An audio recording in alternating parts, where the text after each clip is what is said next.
Okay, let's continue. In this section, we will introduce and learn about composite function block. What are composite function blocks? Composite function blocks are function blocks that have other function blocks in them.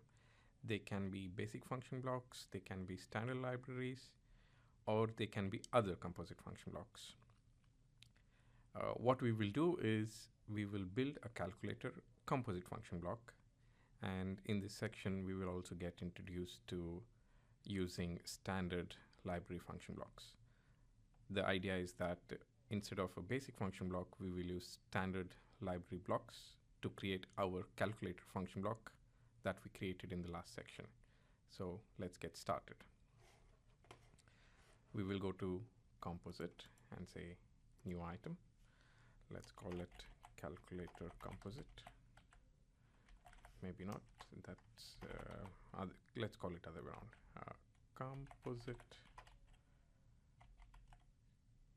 calculator. Okay. And the idea is that we want to have the same interface as our basic function block from the last section. So let's take a look at that. So we have init, addition, subtraction, multiplication, division. So let's go ahead and have the same interface. Addition,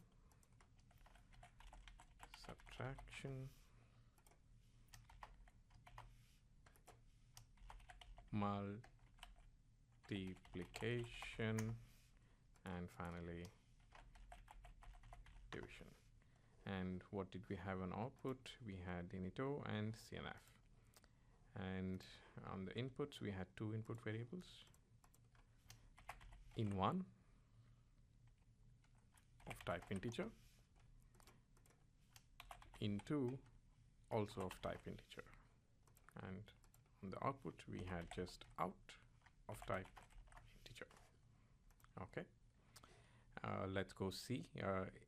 In case of basic function block, you would have seen that there is ECC and algorithms. But in composite function block, like I mentioned, it consists of other function blocks. It just has a place to have your network of other function blocks. So let's drag. You can select them like this, and if you want to move around as a group, you can do it like that. As you can see, the events and datas are mixed up. Let's separate them and logically group them. Let's separate init.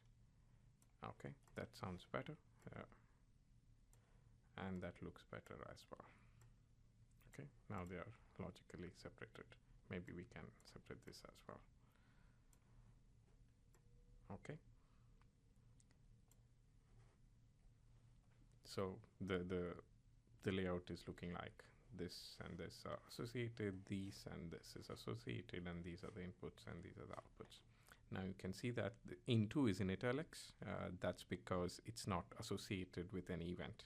So the editor is showing you that, hey, look, this event is not associated with anything.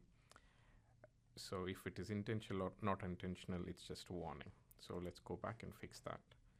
We want to have the same associations as what we had for the basic function block calculator example. So let's do that. In1 is associated with init and addition. So let's associate it with the others. Okay. In2 is not associated with anything. Let's associate that with all of the input events. Okay, and out is associated with both the output events. That looks good. Okay, let's save this. And so we have our interface ready, and now we will stop here in this lesson. In the next lesson, we will build our composite function block network.